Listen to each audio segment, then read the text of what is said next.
Pada suatu hari, saat Baginda Raja sedang duduk santai di singgah sananya, datanglah seorang kepala dusun menghadap Baginda Raja. Ia mengadukan permasalahan yang sedang menimpa di kampungnya. "Ampun Paduka yang mulia, hamba mohon pertolongan Paduka," pinta kepala dusun tersebut.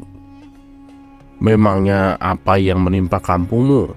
tanya Baginda Raja. "Begini Paduka yang mulia, akhir-akhir ini di kampung kami sering diganggu jin yang jahat," ujar sang kepala dusun. "Kenapa bisa begitu? Apa yang membuat jin tersebut mengganggu kampungmu?" tanya Baginda Raja heran. "Karena kampung kami sangat subur Paduka yang mulia, dan mempunyai kekayaan alam yang berlimpah.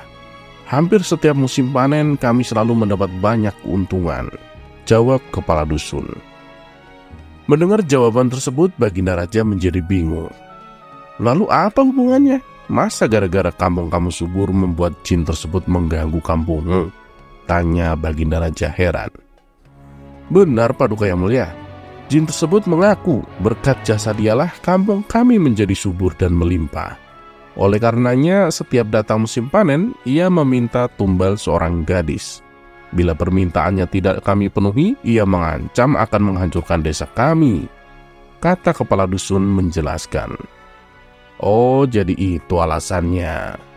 Baiklah, sekarang kamu pulang saja. Nanti aku akan mengutus seorang untuk mengatasi masalah di kampungmu," balas Baginda Raja. Selepas kepala dusun itu pamit pulang, Baginda Raja memanggil semua penasehat istana untuk mencari solusi atas permasalahan yang menimpa kampung tersebut. Salah satu penasehat istana berkata, "Paduka yang mulia, yang kita hadapi adalah makhluk halus. Kita tak mungkin melawannya dengan pasukan kerajaan. Yang ada nanti para prajurit malah kerasukan," ujar penasehat istana. Sedangkan para penasehat istana yang lain terlihat masih kebingungan mencari solusi yang tepat. Karena belum juga menemukan solusinya, akhirnya terbesit di benak Baginda Raja sosok Abu Nawas. Maka saat itu, Baginda Raja langsung memerintahkan beberapa prajurit istana untuk menjemput Abu Nawas di rumahnya. Singkat cerita, datanglah Abu Nawas ke istana dan menghadap Baginda Raja.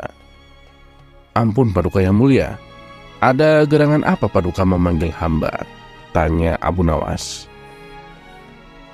"Saya akan memberimu tugas penting Abu Nawas.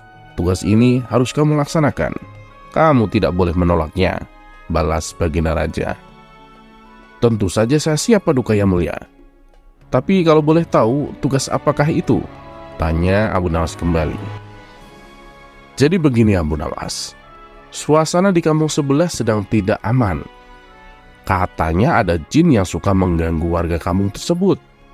Dan saya perintahkan kamu agar kamu menyelesaikan masalah ini," titah Baginda Raja. Spontan Abu Nawas kaget mendengarnya.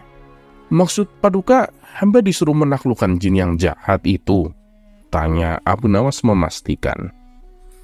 "Benar sekali Abu Nawas. Aku tahu kamu pasti bisa mengalahkannya," ujar Baginda Raja. "Waduh, ini sih tugas yang sangat berbahaya. Taruhannya nyawa bisa melayang," pikir Abu Nawas. Raut muka ketakutan dan gemetaran mulai terlihat pada diri Abu Nawas. "Ampun Paduka yang mulia, apa Paduka tidak salah orang? Saya kira Paduka keliru kalau sampai menunjuk saya. Sebab saya ini bukan orang sakti," jawab Abu Nawas mencoba berkilah. "Wahai Abu Nawas, aku tahu kamu memang bukan orang hebat, bukan pula orang sakti. Tapi dengan akal cerdikmu, aku yakin kamu bisa mengalahkan jin jahat itu," ucap Baginda Raja. Dengan berat hati terpaksa Abu Nawas menerima tugas tersebut. Karena apabila ia menolaknya, ia bisa dihukum berat oleh Baginda Raja. Pada keesokan harinya, berangkatlah Abu Nawas menuju kampung yang dimaksud. Setibanya di sana, ia langsung menemui kepala dusun. "Apakah Anda utusan Baginda Raja?" tanya kepala dusun. "Iya benar, saya diutus Baginda Raja ke sini," jawab Abu Nawas. Kepala dusun itu lalu menceritakan semuanya tentang sosok jin yang sering mengganggu kampungnya, termasuk meminta tumbal seorang gadis saat musim panen tiba. Setelah mendengar secara seksama, Abu Nawas selalu bertanya, apakah di antara warga ada yang pernah melihat wujud jin tersebut? Sang kepala dusun pun menjawab, saya kira hampir semua dari warga kami pernah melihatnya. Saya sendiri juga pernah melihatnya. Abu Nawas kemudian kembali bertanya, lalu bagaimana wujudnya? Kepala dusun tersebut menjawab, tubuhnya tinggi dan rambutnya dikuncir di antara kepalanya yang botak. Seketika Abu Nawas langsung mengetahui kalau jin yang dimaksud adalah jin Ifrit. Sepertinya aku harus mencari cara supaya bisa mengalahkannya, pikir Abu Nawas. Setelah berpikir agak lama, muncullah ide cemerlang di otaknya. Bagaimana Tuan? Apakah Tuan sanggup menghadapinya?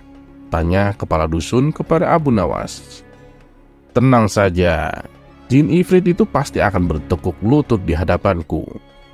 Pada dasarnya dia hanya menggertak saja. Pasti ada wanita yang sedang dia sukai.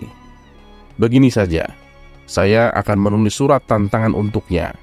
Dan saya minta tolong supaya suratku ini diberikan kepada jin Ifrit itu. Perintah Abu Nawas kepada kepala dusun. Abu Nawas kemudian membuat surat tantangan dan memberikannya kepada kepala desa untuk disampaikan kepada jin Ifrit. Setelah surat tantangan dari Abu Nawas diberikan kepada jin Ifrit, tak pelak jin Ifrit pun menjadi marah. Dia berjanji akan membunuh siapa saja yang berani menantangnya. Sambil menunggu waktu pertandingan, Abu Nawas membuat sandal yang sangat besar. Tingginya saja sampai 40 meter. Ketika sandal tersebut selesai dibuat, Abu Nawas meletakkannya di tengah lapangan, di mana lapangan itu nantinya akan menjadi tempat bertanding antara Abu Nawas dan jin Ifrit. Setelah sebulan berlalu, tibalah saatnya, waktu yang ditentukan tiba. Jin Ifrit yang sudah geram menahan emosi langsung menuju lapangan untuk menghancurkan orang yang menantangnya. Jin Ifrit datang dengan suara yang menggelegar. Di mana laki-laki yang berani menantangku? Keluarlah. Aku akan hancurkan tubuhnya, ucapnya sambil marah-marah. Para warga yang tadinya berkumpul hendak menyaksikan spontan pada berlarian meninggalkan lapangan karena takut menjadi sasaran amukan jin Ifrit. Tidak berapa lama muncullah Abu Nawas ke tengah lapangan untuk menghadapi jin yang jahat itu. Oh, jadi kamu yang bernama Abu Nawas, orang yang berani menantangku. Apa kamu sudah bosan hidup? Ayo sekarang kita bertarung, tantang jin Ifrit. Maaf, Anda salah orang. Saya ini muridnya Abu Nawas, kata Abu Nawas berpura-pura. Lalu ngapain kamu datang kemari? Cepat panggil gurumu untuk bertarung denganku, perintah jin Ifrit. Jangan khawatir, guruku pasti akan datang kemari. Aku kesini disuruh untuk mengambil sandal guruku. Kemarin sehabis latihan sandalnya tertinggal, balas Abu Nawas sambil menunjuk sandal yang sangat besar yang tergeletak hampir menutupi separuh lapangan. Itu sandalnya Abu Nawas? Tanya jin Ifrit. Iya, memangnya kenapa? Tapi aku tidak kuat mengangkatnya sendirian. Maukah kamu membantuku membawakan sandal ini? Pinta Abu Nawas. Melihat sandal yang berukuran sangat besar tersebut, sejenak jin Ifrit itu terdiam. Sandalnya saja sebesar lapangan. Bagaimana dengan orangnya? Pikir jin Ifrit yang mulai ketakutan. Atau begini saja, aku akan panggil guruku untuk datang ke sini langsung. Kalau aku ditanya mana sandalnya, kalau kamu menghalang-halangiku untuk mengambil sandalnya, ujar Abu Nawas. Jangan lakukan itu. Lebih baik aku pergi saja sekarang, dan aku berjanji aku tidak akan pernah mengganggu desa ini lagi, balas jin Ifrit. Kemudian jin Ifrit yang jahat ini berteriak dan segera menghilang karena ketakutan. Sejak saat itu, kampung tersebut kini kembali aman dari segala gangguan.